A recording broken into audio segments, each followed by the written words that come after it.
विचार और अच्छे संस्कारों का बहुत ही महत्व होता है। अगर हमारे अंदर अच्छे संस्कार हो तो हमारा जीवन अच्छी तरह से बीत जाता है। और अच्छे विचार हमें कौन देते हैं? तो बहुत सारे संत ज्ञानेश्वर, संत नामदेव, संत तुकाराम और संत कबीर, भक्त सूरदास, इन्होंने हमें अच्छे विचार देकर हमें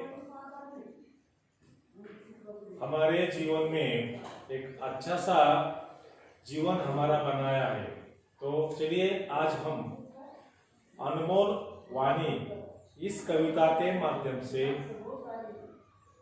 अच्छे विचार किसे कहते हैं, अच्छे विचारों का हमारे जीवन में क्या महत्व है, यह आज हम देखने वाले हैं। तो कविता है अनमोल वाणी। इस कविता को लिखा है संत कबीर जी ने और भक्त सूरदास जी ने।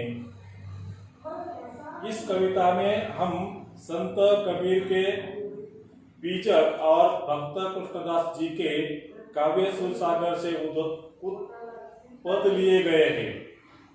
कबीर मनुष्य के सद्व्यवहार और सद्गुणों पर बल देते हैं और सूरदास जी ने कृष्ण की बाल सुलभ बातों को, जैसे कि दूध न पीना, माता द्वारा चोटी बढ़ने का प्रलोभन देना, बालक का मनपसंद माखन रोटी न देने की शिकायत करना, इसका भक्त सूरदास जी ने अच्छा सा वर्णन किया है। तो आइए हम इस कविता के बारे में ज्यादा जानकारी लेते हैं। तो पहले मैं कविता को पढ़ता हूँ। जैसा भोजन खाइए तैसा ही मन होए, जैसा पानी पीजिए तैसी बानी होए, ऐसी बानी बोलिए मन का आपा खोए, औरन को शीतल करे आपो शीतल होए। बुरा जो देखन मैं चला, बुरा न मिलिया कोई, जो दिल खोजा अपना मुस्सा बुरा न कोई। इस तरह संत कबीर जी ने हमें अच्छे विचारों के लिए प्रेरित किया है। कबीर जी कहते हैं कि जिस प्रकार का हम भोजन करेंगे, जैसा मतलब जिस प्रकार का, जैसा भोजन खाइए, जिस प्रकार का भोजन हम खाएंगे तैसा मतलब वैसा, उसी प्रकार का हमारा मन हो जाता है। मतलब जैसा हम खाते हैं, जिस प्रकार का भोजन हम खाते हैं, उसी प्रकार का हम आचरण करते हैं, हमारा मन हो जाता है। और जिस प्रकार का जल हम पीते हैं, उसी प्रकार की हमारी वाणी हो जाती है, हमारी बोलचाल उसी प्रकार की हो जाती है। इसलिए हमें उन्होंने क्या करने के लिए कहा है? पानी का मतलब वाणी। तो हमें उन्होंने क्या कहा है कि शुद्ध सात्विक आहार, मतलब शाकाहार, शुद्ध सात्विक आहार, शुद्ध सात्विक भोजन लेने के लिए उन्होंने कहा है, और पवित्र जल ग्रहण करने के लिए उन्होंने कहा है। उससे क्या होगा? तो वे कहते हैं कि उससे हमारा मन और वाणी पवित्र हो जाते हैं। इसलिए हमें शुद्ध सात्विक आहार और शुद्ध पवित्र जल हमें लेना चाहिए। तो इस प्रकार वे कहते हैं कि हमारे खान पान का हमारे जीवन में बहुत असर पड़ता है। तो इसलिए हमें अच्छी तरह का भोजन करना चाहिए, अच्छी तरह शुद्ध और सात्विक आहार हमें लेना चाहिए। आगे वे कहते हैं कि हमें मान और अहंकार को त्यागना चाहिए।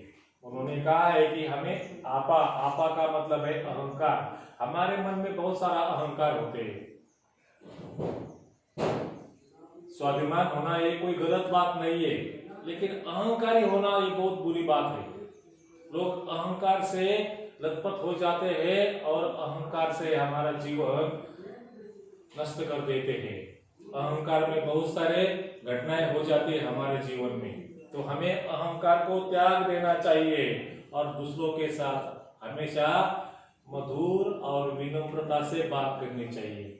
जब कोई मिलता है तो हमें उसके साथ अच्छी तरह से बातें करनी चाहिए, न कि उसके मन को बुरा लगे, इस प्रकार की बातें हमें नहीं करनी चाहिए।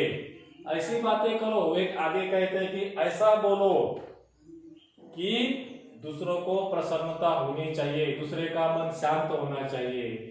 शीतल का मतलब है ठंडा, दूसरों का मन शीतल होना चाहिए, उसके मन को ठंडक पहुंचनी चाहिए।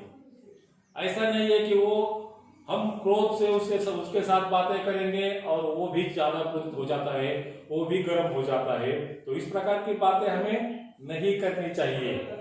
तो हमेशा मीठी बोली मतलब अच्छी तरह से, अच्छे विचार के साथ बोलने वाली बोली हमें बोलना चाहिए।